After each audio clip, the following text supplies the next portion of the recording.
만일 땅에 있는 우리의 장막집이 무너지면 하나님께서 지으신 집, 곧 손으로 지은 것이 아니요 하늘에 있는 영원한 집이 우리에게 있는 줄 아느니라.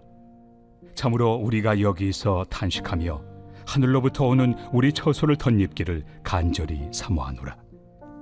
이렇게 입음은 우리가 벗은 자들로 발견되지 않으려 함이라. 참으로 이 장막에 있는 우리가 짐진 것 같이 탄식하는 것은 벗고자 함이 아니요 오히려 덧입고자 함이니 죽을 것이 생명의 삼킨 바 되게 하려 함이라. 곧 이것을 우리에게 이루게 하시고 보증으로 성령을 우리에게 주신 이는 하나님이시니라. 그러므로 우리가 항상 담대하여 몸으로 있을 때에는 주와 따로 있는 줄을 아노니 이는 우리가 믿음으로 행하고 보는 것으로 행하지 아니함이로라. 우리가 담대하여 원하는 바는 차라리 몸을 떠나 주와 함께 있는 그것이라. 그런즉 우리는 몸으로 있든지 떠나든지 주를 기쁘시게 하는 자가 되기를 힘쓰노라. 이는 우리가 다 반드시 그리스도의 심판대 앞에 나타나게 되어 각각 선악간에 그 몸으로 행한 것을 따라 받으려 함이라. 이 새벽의 추운 날씨 속에서 말씀을 들으신 성도님들에게 뜨거운 불과 같은 말씀을 통해 내 속의 영이 뜨거워지시기를 소망합니다. 고린도 교회는 많은 문제를 내포한 교회였습니다. 고린도 교인들은 각각 고린도전서 1장 12절에 나는 바울에게, 나는 아볼로에게, 나는 게바에게, 또 나는 그리스도에게 속했다고 말하면서 이 분열된 모습을 보여줬습니다. 또 바울을 공격하는 대적자들이 존재하고 있었으며 이들은 바울의 사도권을 공격했습니다.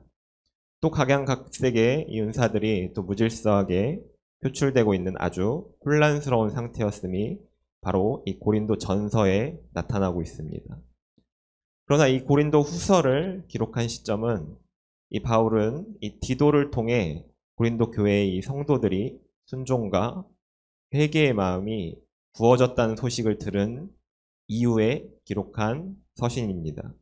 그래서 바울은 이 고린도 교회와의 관계가 다시 회복될 수 있다는 기대감으로 또 안도와 위로를 느끼며 이 고린도 후서를 기록하게 된 것입니다. 그래서 바울은 이 고린도후서 1장 4절에 보면 우리의 모든 환난 중에서 우리를 위로하사 우리로 하여금 하나님께 받는 위로로서 모든 환난 중에 있는 자들을 능히 위로하게 하시는 이시로다 라고 말하고 있습니다. 하나님을 이 위로의 하나님이라고 표현하게 된 것입니다. 즉 이런 배경에서 이제 오늘 본문을 살펴보도록 하겠습니다. 큐티의 제목을 보면 이 항상 담대한 우리라고 합니다. 그럼 여기서 질문해 보면 왜 우리는 항상 담대합니까? 오늘 이 질문에 대한 답을 오늘 본문에서 찾아보고자 합니다. 1절을 보시면 땅에 있는 우리의 장막집과 하늘에 있는 영원한 집을 이 비교해서 말하고 있습니다. 그리고 하늘에 있는 이 영원한 집에 대해서 부연 설명이 있는데 첫 번째, 하나님께서 지으신 집, 그리고 두 번째, 손으로 지은 것이 아니라고 말합니다. 이런 표현은 그 본문 앞에 있는 4장 16절에서 18절을 보면 계속해서 이렇게 교차해서 비교해서 내려오고 있습니다. 16절에 겉사람과 속사람, 그리고 17절 잠시 받는 환난에 경한 것, 그리고 또 크고 영원한 영광에 중한 것, 그리고 18절을 보면 보이는 것, 보이지 않는 것, 이렇게 계속해서 비교하면서 지금 여기까지 내려오고 있는 것입니다. 이것은 이렇게 여러 번에 걸쳐 비교한다는 것은 이 비교를 강조하고 있는 것으로 뒤에 말하고 있는 것이 이 앞에 나온 것보다 훨씬 더 중요함을 의미하고 있습니다. 우리 성도님들은 이 하늘에 있는 영원한 집을 사모하고 계십니까? 이 하늘에 있는 영원한 집은 이 땅에 있는 그 무엇보다도 비교할 수 없습니다. 땅에 있는 우리의 장막집, 즉 우리의 육신은 연약하고 결국에는 썩어서 없어집니다. 그래서 바울은 장막이라고 표현한 것입니다. 하지만 세상 사람들은 이 장막을 세우기 위해 얼마나 애를 씁니까? 누구보다 더 큰 장막, 그리고 좋아 보이는 장막집을 세우기 위해 자신의 시간은 물론 노력을 아끼지 않습니다. 그리고 또 그들이 옳게 보이기까지 하는 착각에 빠질 정도로 그들은 너무나도 열정적입니다. 하지만 우리가 말씀을 통해 깨달아야 할 사실은 이 모든 것들이 결국엔 끝이 정해져 있다는 것입니다. 내가 세상에서 누리고자 하는 모든 것들은 결국에는 덧없이 사라집니다. 내가 소유하기 위해 엄청난 노력을 기울여서 결국 그것을 소유했지만 그 만족은 오래가지 않습니다. 그래서 다른 것을 채우면 만족스럽지 않을까 하면서 계속해서 공허함을 채우려고 노력합니다. 하지만 믿는 사람인 우리는 이 하늘에 있는 영원한 집이 있음을 믿으니 얼마나 다행입니까? 그것을 상상만 해도 기분이 좋지 않으십니까? 우리 모두가 이 영원한 집을 사모하시기를 소망합니다. 2절에는 덧입기를 간절히 사모하노니 라고 나옵니다. 바울은 서신서의 많은 부분들에서 이 옷 입는다는 표현을 많이 사용합니다. 그리고 믿는 자들인 우리는 예수님께서 이 땅에 다시 오실 때 새로운 옷을 입게 된다고 합니다. 즉 하늘에 있는 영원한 집에 들어가기 위해서 우리의 육신을 버리고 하나님께서 주시는 새로운 육신을 가지고 들어가게 된다고 하는 것입니다. 즉 하늘에 있는 이 일을 바꿔 말하면 이 땅에 있는 우리는 계속해서 또 고통에 신음할 수밖에 없는 것입니다. 이것이 어느 때까지입니까? 바로 예수님이 이 땅에 다시 오실 때까지입니다. 로마서 8장 22절에 보면 피조물이 다 이제까지 함께 탄식하며 함께 고통을 겪고 있는 것을 우리가 아느니라 라고 나옵니다. 사랑하는 성도님들, 우리가 천국의 소망을 두어야 하는 이유는 무엇입니까? 이 땅에서의 고통이 없다면 우리는 천국을 사모하지 않습니다. 이 땅에서 누릴 것 다 누리고 그리고 행복한데 왜 우리가 보이지도 않는 천국을 바라봅니까? 천국에 대해 관심도 없을 것입니다. 우리 삶에 어려움이 있다는 것은 이 세상에 소망을 두지 않고 하늘에 있는 영원한 집에 소망을 두라는 이 하나님의 메시지입니다. 하나님의 사랑의 편지입니다. 하나님과 함께 영원의 삶을 살아가야 하는 우리에게 이 땅에서의 삶은 찰나에 불과합니다. 이 순간에 불과한 삶을 통해서 우리는 영원의 삶이 결정됩니다. 그렇게 오늘 이 자리에 오신 성도님들은 누구보다도 더 영원한 집을 사모하십시오. 바로 이것이 하나님께서 우리에게 주시는 가장 큰 축복인 줄 믿습니다. 5절을 보면 곧 이것을 우리에게 이루게 하시고 보증으로 성령을 우리에게 주시니는 하나님이시니라. 이것, 즉 예수님을 믿고 예수님께서 다시 오실 때 우리가 새로운 옷을 입고 천국으로 들어가게 될 것을 확신하는 이유는 바로 이 성령께서 보증하시기 때문입니다. 고린도후서 1장 22절을 보면 그가 또한 우리에게 인치시고 보증으로 우리 마음에 성령을 주셨느니라. 여기서 그는 하나님입니다. 여러분들 마음속에 성령님이 계십니까?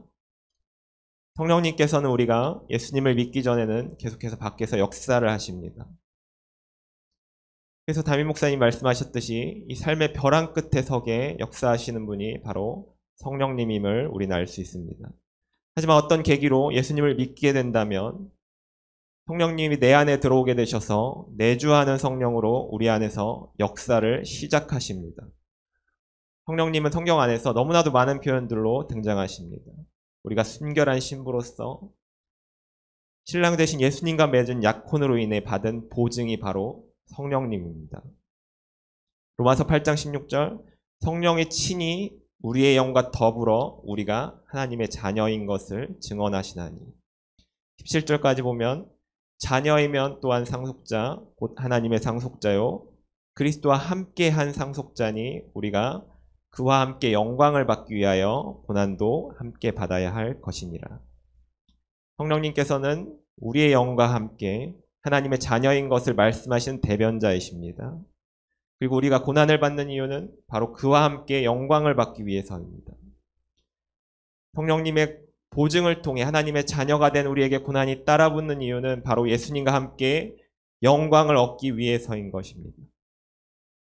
예수 그리스도께서 십자가를 짊어지고 골고다를 오르시고 십자가에 못 박히신 것이 바로 내 안에서 이루어지며 내가 예수님과 함께 그 고난을 짊어짐을 기쁘게 여길 때 비로소 우리가 그 영광에 함께 거하게 되는 것입니다.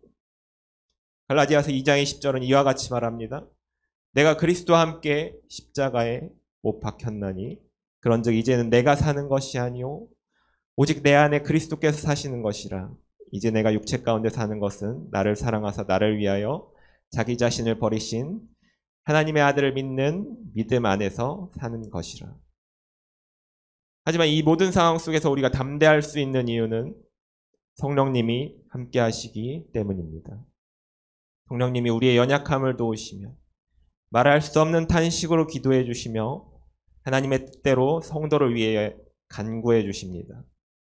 즉 성령님의 이끄심에 순종할 때 비로소 하나님을 경험하게 되는 것입니다. 6절에서 그러므로 우리가 항상 담대하여, 그러므로는 앞에서 말한 내용에 연결하는 접속사입니다. 즉 우리가 항상 담대할 수 있는 이유는 성령께서 우리의 몸의 구속에 대한 확실한 보증이 되시기에 그렇습니다.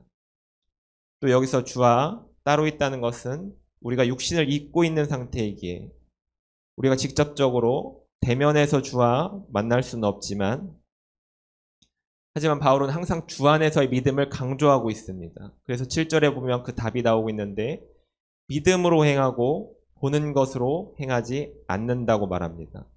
즉 우리 눈에 예수님이 직접적으로 보이시지는 않지만 우리 모두는 예수님을 본 것과도 같이 살아가고 있는 것입니다. 마치 공기는 눈에 보이지 않지만 존재한다는 것은 누구나 다 믿고 있는 것과도 같습니다. 또 히브리서 11장 1절은 믿음은 바라는 것들의 실상이요 이 보이지 않는 것들의 증거니. 즉 우리 안에 이 주님을 향한 믿음이 있다면 우리는 이미 눈으로 주님을 본 것과도 다름없습니다. 그리고 때로는 보이는 것보다 보이지 않는 것이 더 믿음직스러운 때가 많습니다. 정말 하나님이 정말 그 누구보다도 신뢰할 만한 분이 바로 하나님이기에 우리가 지금 이렇게 모여서 예배를 드리고 있는 것 아니겠습니까? 9절에 보면 주를 기쁘시게 하는 자가 되기를 힘쓰노라 라고 나옵니다. 여기서 우리가 무엇에 힘써야 하는지는 이제 명백하게 드러납니다. 주를 기쁘시게 하는 자가 되기 위해서 영의 일에 힘써야 합니다. 하나님을 사랑하고 또 하나님을 만나기 위해 힘쓰며 이 주님의 길을 따르기 위해 쓰고 주님께서 주신 말씀들에 순종하면서 이 마지막에는 우리 삶에 드러나는 열매가 있어야 합니다. 우리 많은 분들이 외우고 계시는 갈라디아서 5장 22절, 23절 오직 성령의 열매는 사랑과 희락과 화평과 오래 참음과 자비와 양성과 충성과 온유와 절제니 이 같은 것을 금지할 법이 없느니라. 하지만 다음 구절 동안 오늘의 본문에서는 중요합니다. 그리스도 예수의 사람들은 이 육체와 함께 그 정욕과 탐심을 십자가에 못 박았느니라. 그리고 우리가 이렇게 성령의 열매를 드러내야 하는 이유는 본문 10절에서 나옵니다. 이는 우리가 다 반드시 그리스도의 심판대 앞에 나타나게 되어 각각 선악간에 그 몸으로 행한 것을 따라 받으려 함이라. 사랑하는 성도님들, 우리는 그리스도인입니다. 그리스도인이 무엇입니까? 예수님의 뜻을 따라 살아가는 존재들입니다. 그렇게 부름받은 사람들입니다. 그렇게 해서 모인 곳이 바로 이 교회입니다. 교회에서 우리는 많은 사람들을 보고 만납니다. 그 중에서 믿음으로 주님의 길을 따르고 성령의 열매를 맺는 사람들이 있는 반면 또 자신의 의를 드러내며 계속해서 자기의 장막집을 세워가는 사람들도 있습니다. 정말 때로는 그들을 향해서 화가 나기도 하며 왜 그들이 더 세상적으로 나은 삶을 사는지 억울할 때도 있습니다. 하지만 우리가 기억하셔야 될 사실은 우리 모두가 다 그리스도의 심판대 앞에 서게 된다는 사실입니다. 이 소식은 누군가에겐 희망의 소식, 기쁨의 날입니다. 하지만 누군가는 절망의 날이며 슬픔의 날입니다. 우리 사랑하는 성도님들, 여러분들에게는 이 소식이 기쁨의 소식입니까? 아니면 슬픔의 날입니까? 저는 우리 성도님들이 이 하늘에 있는 영원한 집을 소망하며 성령님으로 우리가 보증받았음을 믿으며 또 성령을 따라 행하고 또 이 땅에서의 삶이 주를 기쁘시게 하는 자가 되어 이 그리스도의 심판대 앞에 섰을 때 기쁨의 날, 환희의 날, 찬송의 날이 되시기를 소망합니다. 이 날에 우리 모두가 함께 영원한 집에 거하게 되기를 진심으로 기대하고 기다리는 우리가 되었으면 좋겠습니다. 기도하겠습니다. 사랑의 하나님, 내 마음속에 계신 예수님, 나를 이끄시는 성령님, 죄로 인해 죽을 수밖에 없는 나를 구원해 주시고 나로 깨닫게 하사 주님의 길을 걷게 하시니 감사합니다. 이제 세상에서 썩어질 것들을 얻기 위해 애쓰지 않게 하시며 하늘의 영원한 집을 사모하게 하여 주옵소서.